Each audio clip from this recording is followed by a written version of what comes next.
komponen masyarakat secara lebih bijak, secara lebih luas. Buang itu praktek kesombongan, merasa hebat sendiri, merasa paling mantap sendiri. Itu bukan Nasdem. Ada urusan apa? Iya kok dibilang sombong, emangnya kenapa? Saya tidak pernah menjelekkan partai manapun, tidak pernah menjelekkan ketua apapun. Apa yang disampaikan oleh Ketua Umum kami, Pak Surya Paloh, itu ditujukan kepada internal Partai Nasdem, kepada seluruh jajaran pengurus Nasdem, baik di tingkat DPP, di tingkat DPW maupun di tingkat DPD, dan juga kepada seluruh kader yang lain, apakah yang di legislatif maupun yang di eksekutif. Jadi istilah kata sombong itu ditujukan kepada internal, bahwa Nasdem itu harus respect terhadap semua. Tentunya kan Bu Mega kan bicara tidak pernah asal kira-kira gitu ya. Pasti dapat informasi dan kemudian ya beliau menegaskan aja gitu loh, bahwa PDI Perjuangan itu bukan partai sombong. Meskipun dalam posisi posisi sebagai partai pemenang, tapi PDI Perjuangan itu nggak pernah sombong. Artinya Ibu melihat bahwa ya di dalam urusan pilkada, pileg, pilpres ini kan ya ada aspek di mana partai-partai itu berkompetisi ya di pileg, tapi di pilpres kan ya kita kerja bersama, kerjasama antar partai, dan itu kan selama ini terjadi dari pilpres ke pilpres, dan buat PDI Perjuangan sudah cukup berpengalaman soal itu gitu.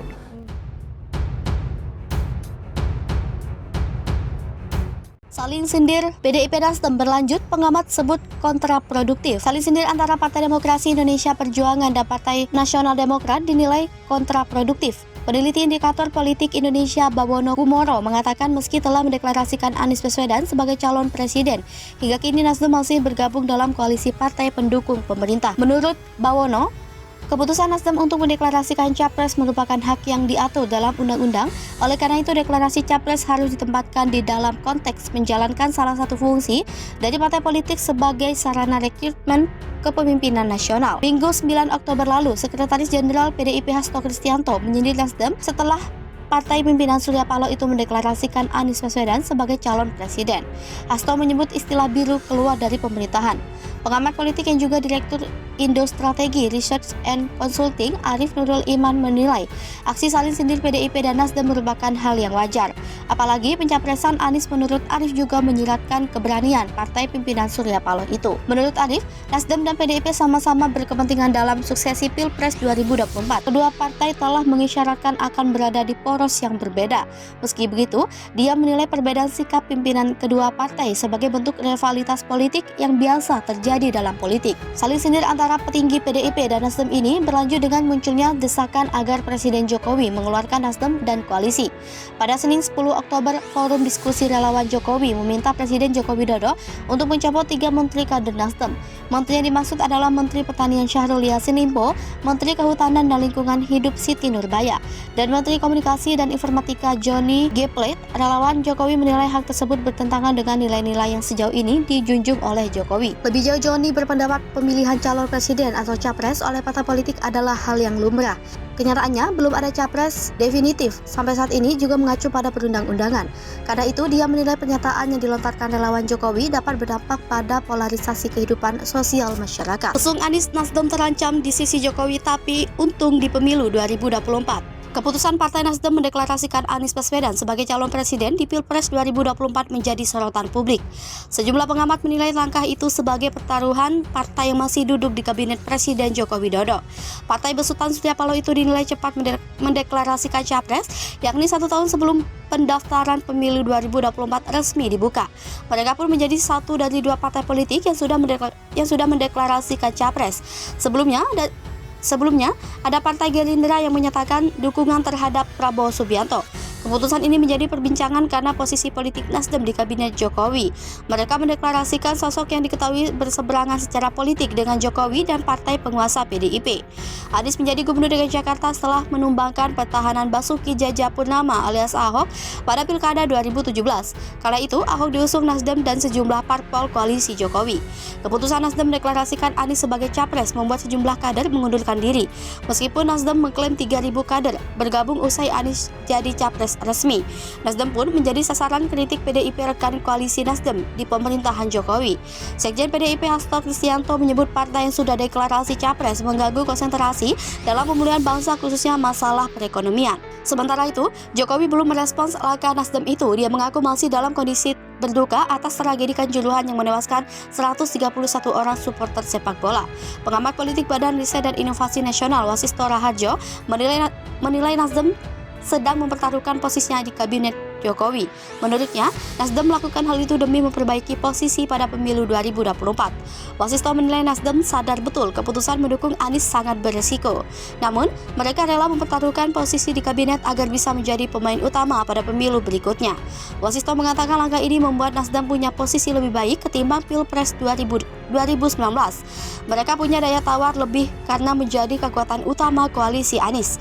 Dia berpendapat keputusan Nasdem ini memang beresiko tinggi karena mendukung sosok yang berseberangan dengan koalisi Jokowi. Namun, Wasisto melihat Nasdem punya hitung-hitungan politik untuk menekan resiko terdepak dari barisan Jokowi. Dihubungi terpisah, Direktur Eksekutif Lembaga Survei Kedai Kopi Kunto Adi Wibowo juga menilai taktik Nasdem cukup baik. Menurutnya, kecil kemungkinan Nasdem didepak Jokowi setelah mengusung Anies. Kunto menilai langkah Nasdem pun tak menimbulkan efek negatif sama sekali. Dengan manuver ini, Nasdem justru berpotensi menang di pemilu 2024. Dia menyebut deklarasi ini membuat Nasdem akan dianggap publik sebagai pendukung utama Anies. Dengan begitu, mereka akan mendapat limpahan suara atau efek ekor jas pada pemilu 2024 dari para pendukung Anies kelak. Politisi Nasdem jika Anies Baswedan duet dengan Puan Maharani, Pilpres cukup satu putaran. Politisi Partai Nasdem Ahmad Ali angkat bicara soal cawapres Anies Baswedan di Pilpres 2024. Ali mengatakan bukan hal mustahil jika nantinya Nasdem dan PDIP berkoalisi memajukan Anies Baswedan dan Puan Maharani. Menurutnya, jika ini terwujud maka basis massa PDIP yang menjadi kandang banteng dipastikan solid. Bahkan duet ini menurutnya akan mengantarkan Anies Baswedan menjadi mulus dan Pilpres 2024 akan satu putaran. Hal tersebut diungkapkan Wakil Ketua Umum Partai Nasdem Ahmad Ali merespon pernyataan Ketua Bapilu PDIP Bambang Wuryanto alias Bambang Pacul yang menyebut Anies Baswedan sulit menang di Jawa Tengah yang menjadi kandang banteng. Menurut Ali, tidak ada yang sulit untuk Anies Baswedan menang meski di daerah dengan basis pemilih terbesar PDIP. Diketahui, sejauh ini hanya Nasdem satu-satunya partai yang mendeklarasikan Anies Baswedan sebagai calon presiden. Menurut Ali, cara mudah Anies Baswedan memenangi Pilpres 2024 di Jawa Tengah yakni dengan menjadikan Ketua DPP PDIP Puan Maharani sebagai calon wakil presiden. Pernyataan itu diutarakan Ali karena dirinya menyadari kalau Jawa Tengah memang satu-satunya basis pemilih PDIP terbesar. Akan tetapi jika memang Anies hanya sulit menang di Jawa Tengah, bukan berarti Gubernur DKI Jakarta itu bakal kalah di ajang Pilpres mendatang. Hanya saja, kalaupun Anies ingin sapu bersih di seluruh provinsi, maka caranya yakni dengan menjadikan Puan Maharani sebagai calon wakil presiden. Meski demikian, perihal cawapres, Nasdem kata Ali menyerahkan sepenuhnya kepada Anies Baswedan. Nasdem bakal memberikan keleluasaan kepada orang nomor 1 di Pemprov DKI Jakarta itu untuk melakukan safari politik sembari mencari sosok yang tepat untuk berduet dan kontestasi Pilpres nantinya. Akan tetapi jika memang di perjalanan PDIP ingin bergabung dan berkoalisi dengan Nasdem, Ali menyatakan membuat lebar-lebar pintu komunikasi itu. Sebelumnya, Gubernur DKI Jakarta Anies Baswedan diyakini bakal kalah di daerah Jawa Tengah jika mau sebagai calon presiden di 2024. Sebab menurut Pacul, Jawa Tengah merupakan basis pemilih partai besutan Megawati Soekarno Putri tersebut. Pacul menuturkan pihaknya tak mempersoalkan keputusan Nasdem yang mendeklarasikan Anies capres. Pacul juga menegaskan PDIP tak merasa ketar-ketir ketika Anies dideklarasikan jadi capres.